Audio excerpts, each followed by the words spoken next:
बलात्काराच्या आरोपाखाली नाशिकचा भामटा मांत्रिक अशोक खरात गजाआड आहे।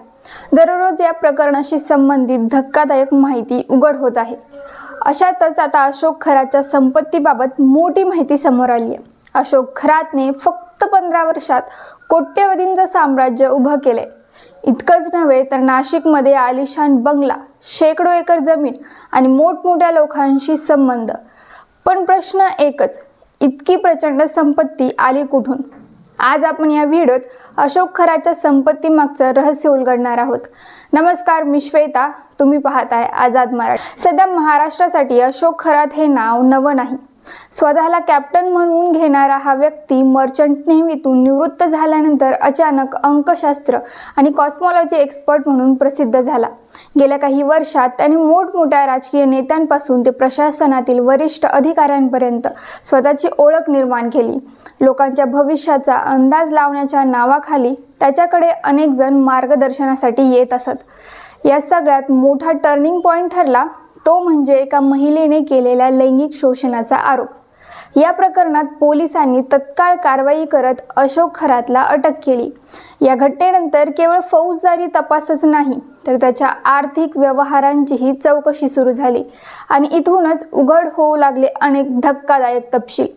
तपासादरम्यान समोर आलेल्या माहितीनुसार गेल्या 15 वर्षात अशोक खरातने तब्बल 200 कोटी रुपयांची संपत्ती उभी केल्याचा अंदाज आहे। त्याचा नाशिक शहरात आलिशान बंगला, ऑफिस आहे।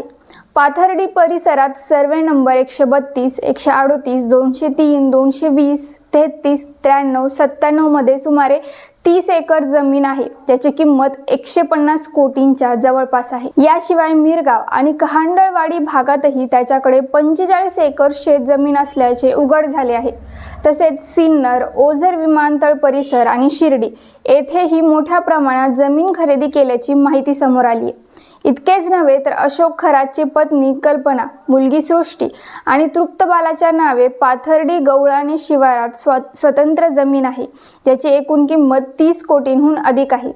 दरम्यान क्राईम ब्रांचने सिन्नर तालुक्यातील मिरगाव येथील त्याच्या फार्म हाऊसवर रात्री उशिरा छापा टाकला। या छाप्यात पोलिसांच्या हाती काही महत्त्वाची कागदपत्रे लागलीत। मालमत्तेशी संबंधित अनेक दस्तऐवज जप्त करण्यात आले आहेत। सर्वात धक्कादायक म्हणजे या फार्म हाऊसमधून एक पिस्तूल आणि काही जिवंत तसेच वापरलेली कारतुसेही सापडली आहेत। तसेच या ठिकाणी अनेक राजकीय नेते आणि कलाकारांची ये-जा असायची अशीही माहिती तपासातून समोर येत आहे।